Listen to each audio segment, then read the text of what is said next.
Shalom, selamat pagi saudara-saudaraku yang ada di dalam Tuhan Yesus Kristus.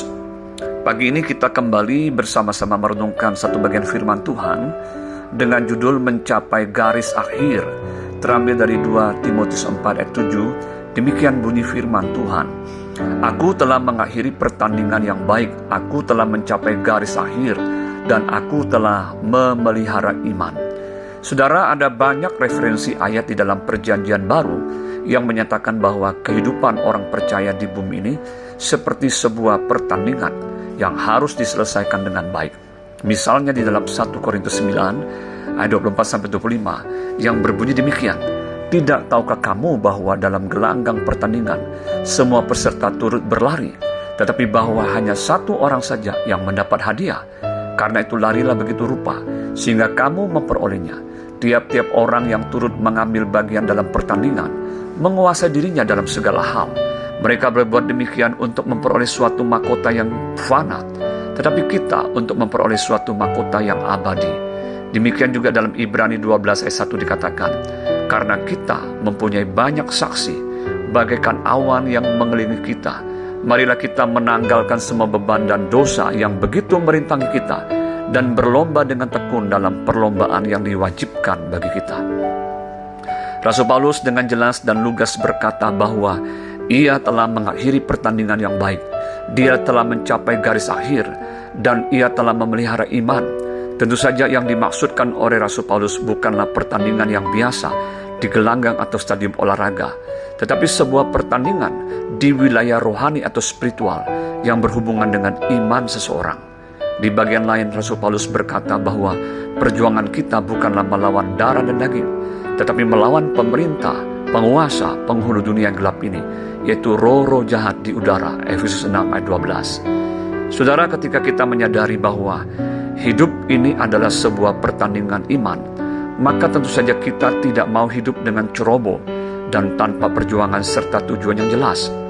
Dan bila kita menyadari bahwa perjuangan kita di bumi ini akan sangat menentukan apa yang akan kita capai di dalam kekekalan, maka kita tidak mau mengorbankan yang kekal tersebut dengan hal-hal yang sifatnya sementara dan sia-sia.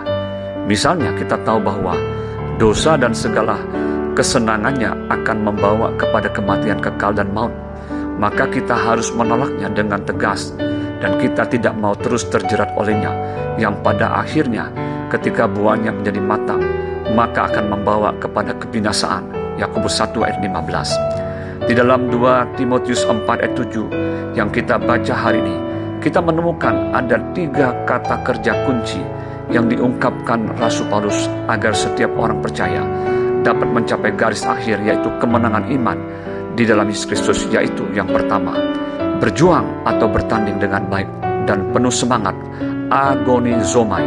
Tentu saja berjuang dan bertandingnya harus melewati kesukaran dan bahaya, dan dilakukan dengan semangat yang kuat.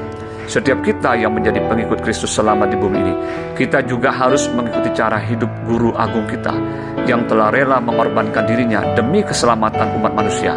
Kita pun harus berjuang dengan penuh semangat untuk tetap setia dan taat kepadanya, bersedia menyangkal diri dan memikul salib setiap hari. Perjuangan ini harus terus kita lakukan sampai kita mencapai garis akhir, yaitu berjumpa muka dengannya. Yang kedua, menyelesaikan dengan penuh teleo. Seseorang olahragawan yang berjuang atau bertanding bila ingin menjadi pemenang, maka ia harus menyelesaikan dengan penuh pertandingan itu sampai garis finish. Bagi seorang Rasul Paulus, ia menyadari dan berusaha dengan sekuat tenaga untuk menyelesaikan pertandingan iman itu sampai pada garis akhir. Hal ini juga yang harus kita lakukan sebagai orang percaya, agar kita jangan sampai hanya berjuang sampai di pertengahan jalan, lalu kita mundur dan tidak pernah mencapai garis akhir. Hadapi dan jalani segala kerintangan ataupun kesulitan bersama dengan Tuhan Yesus. Pastikan kita berjuang dengan mengandalkan Dia, maka kemenangan pasti di pihak kita yang percaya kepadanya. Yang ketiga, memelihara, menjaga, dan mengawasi iman, tereo. Setiap kita harus memelihara, menjaga, dan mengawasi iman kita. Seperti halnya sebuah pohon yang harus dirawat, dipelihara, dan dijaga. Demikian juga kerohanian dan iman kita pun harus dirawat, dipelihara dan dijaga. Bila kita ingin terus bertumbuh di dalam iman kita, maka kita harus melatih diri dan menguasainya agar jangan sampai kita menjadi lemah dan kompromi dengan cara hidup dunia ini. Jangan biarkan iman kita terkontaminasi dengan berbagai filsafat dan ajaran manusia yang bukan berasal dari firman Tuhan itu sendiri. Karena hari-hari ini ada begitu banyak orang Kristen yang mudah disesatkan dengan berbagai angin pengajaran yang sebenarnya bukan dari firman Tuhan.